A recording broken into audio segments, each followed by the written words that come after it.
When you hear about an error in a company's finances, you probably think of some huge front page scandal, right?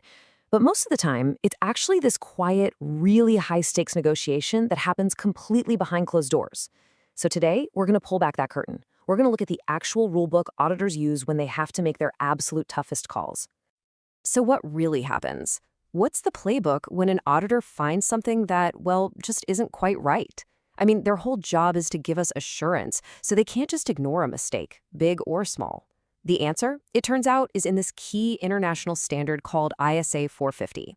And you can just think of it as the official step-by-step guide for how to handle these financial errors.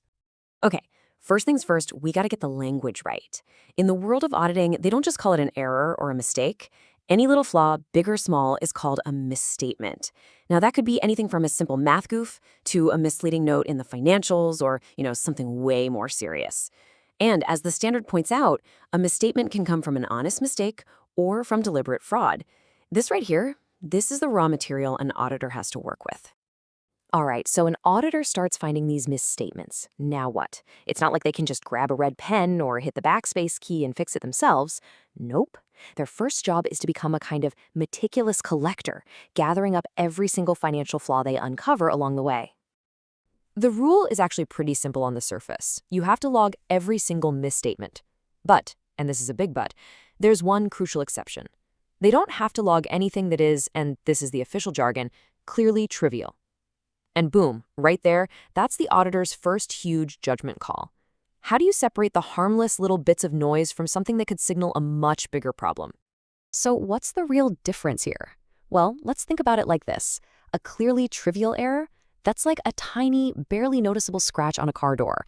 Yeah, it's there, but it's totally inconsequential, right? A material error, on the other hand, that's like finding out the engine is shot. It could absolutely change your decision to buy that car. See, it's not just about the size of the number. It's all about its potential to mislead someone. Okay, so now the auditor has this list of errors, and these are not just the trivial scratches. These are the potentially bigger deals.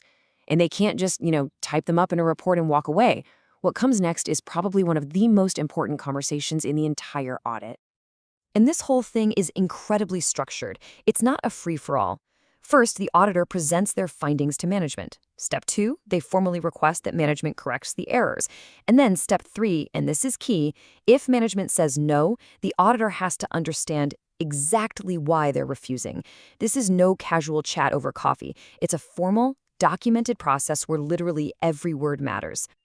And this, right here, is where it gets really interesting, because management totally has the right to disagree. They might look at the list and say, nah, that's irrelevant, or we think your judgment is wrong on this one. And that refusal, that one act of saying no, it sets the stage for the auditor's ultimate and probably most difficult task. So now, picture this. The auditor is holding a list of errors that the company has flat out refused to fix. They're now facing their final, most critical judgment. I mean, this is where their professional expertise and their backbone are truly put to the test. And here's the crucial point. The auditor now has to evaluate the total impact of everything management refused to fix. They look at each error one by one, sure, but the really important part is they add them all up. Because a whole bunch of what looked like small, insignificant errors on their own, well, when you put them all together, they could suddenly become large enough to paint a completely misleading picture of the company's financial health. And honestly, this is the fascinating part. Materiality isn't just about the dollar amount. It's all about the context. I mean, think about it. What if there's a tiny error that just so happens to push earnings over the line and trigger a massive bonus for the CEO? You bet that's material. Or what about an error that helps the company avoid breaking a promise it made to its bank? Also material. And an error that could be hiding fraud or something illegal? Oh yeah, that is absolutely material. It just goes to show you that the why behind an error can be way more important than how much. So, after all this technical back and forth, what's the actual bottom line for the rest of us, right? Well, it all just boils down to one simple word: trust. And this quote right from the standard really says it all. That final opinion the auditor gives, the one that investors, employees, all of us rely on, it is shaped directly by this evaluation of all those uncorrected mistakes, this whole process we just walked through. That is the foundation for their final word. And really, that's the ultimate takeaway here. That final audit report, it's like the public seal of approval. And this whole meticulous, sometimes pretty tense process of finding, talking about, and judging errors is what gives that report its real meaning. It's what separates a financial story you can trust from one that might be hiding some pretty critical flaws.